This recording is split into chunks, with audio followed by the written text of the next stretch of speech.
Hello dear friends, तो एक बार फिर से स्वागत है तेनालीराम की सीरीज़ में। और कहानी शुरू हुए राजगुरु की चाल। तो चलिए कहानी शुरू करते हैं।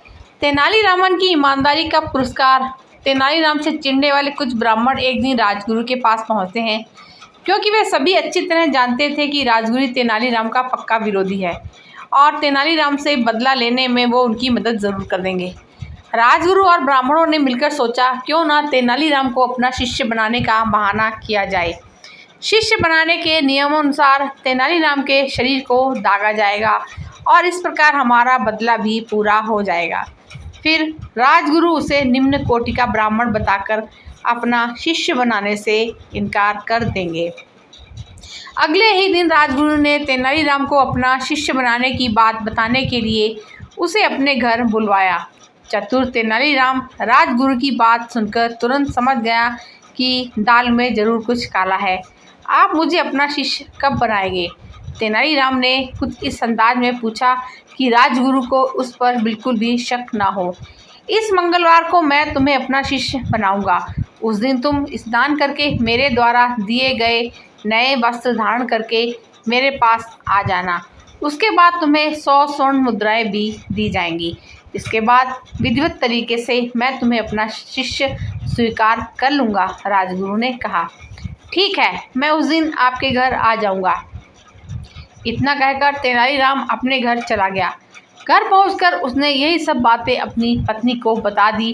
तब उसकी पत्नी बोली, आपको राजगुरु की ये बातें नहीं माननी चाहिए थी, क्योंकि राजगुरु बिना किसी मतलब के कभी कुछ नहीं करते। इसमें उसकी ज़रूर कोई ना कोई चाल होगी। तेनालीराम ने कहा, राजगुरु को तो मैं देख लूँगा, अगर वो शेर है तो मैं सवा शेर हूँ।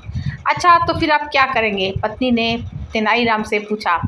कुछ दिन पहले कुछ ब्राह्मण राजगुरु के यहाँ सभा करने गए थे, जिनमें से सोमदत्त नाम के ब्राह्मण को मैं अच्छी तरह जानता हूँ। उसकी आर्थिक स्थिति ठीक नहीं है। मैं उसे कुछ स्वर्ण मुद्राओं का लालच देकर राजगुरु के यहाँ हुई सारी बातों के बारे में पूछ लूँगा।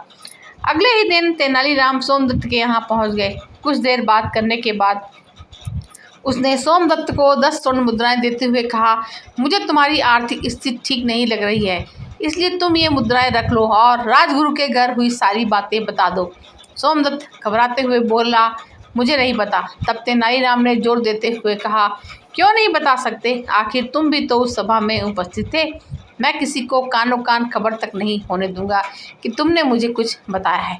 तेनालीराम ने भरोसा दिलाया। तब जाकर सोमदत्त ने स्वर्ण मुद्राएं लेते हुए तेनालीराम को सभा में हुई सारी बातों से अवगत करा दिया। समय बीता और मंगलवार का दिन आ गया। तेनालीराम सुबह जल्दी उठकर स्नान करके राजगुरु के घर की ओर चल दिए। राजगुरु के घर पहुंचने पर उसने राजगुरु द्वारा दिए गए सुंदर वस्त्र धारण किए। इसके बाद राजगुरु ने उसे 100 स्वर्ण मुद्राएं देकर बैठने के लिए कहा, क्योंकि नियम के अनुसार अब तेनालीराम को शंख और लौह चक्र से दागा जाना था, इसलिए उन्हें आग में तपाया जा रहा था। इसलिए ही वे पूरी तरह तप गए। तभी तेनालीराम 50 स्वर्ण मुद्राएं राजगुरु की ओर फेंकते हुए बोले, आधी ही बहुत हैं, आधी आप वापस रख लीजिए। इतना कहकर तेनालीराम वहाँ से भाग गए। अब राजगुरु और ब्राह्मण भी तपे हुए शंख और लौह चक्र लेकर तेनालीराम के पीछे पीछे दौड़ने लगे। यह नज़ारा देखने के लिए रास्ते में काफ़ी भीड़ इकट्ठी हो चुकी थी। तेनालीराम भागते भागते महाराज के पास पहुंच गए और बोले, महाराज न्याय करें।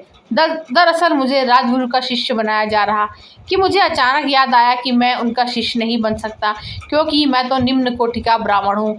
वैदिकी ब्राह्मण ही राजगुरु का शिष्य बन सकता है।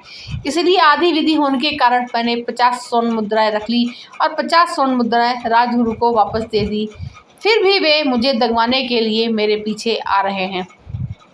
अब राजगुरु और सभी ब्राह्मण भी वहां आ पहुंचे, तो महाराज के पूछने पर राजगुरु को स्वीकारना पड़ा कि तेनालीराम उनका शिष्य नहीं बन सकता। राजगुरु ने असली बात छिपाते हुए महाराज से क्षमा मांगते हुए बोला, मैं यह भूल गया था कि तेनालीराम निम्न कोटि का ब्राह्मण है। तभी महाराज बोले, तेनालीराम की ईमानदारी के लिए उसे इनाम मिलना चाहिए। इतना कहते ही महाराज ने तेनालीराम को 1000 स्वर्ण मुद्रा इनाम के तौर पर दे दी। बेचारे राजगुरु और ब्राह्मणों की बदला लेने की योजना तो धरी की धरी ही रह गई।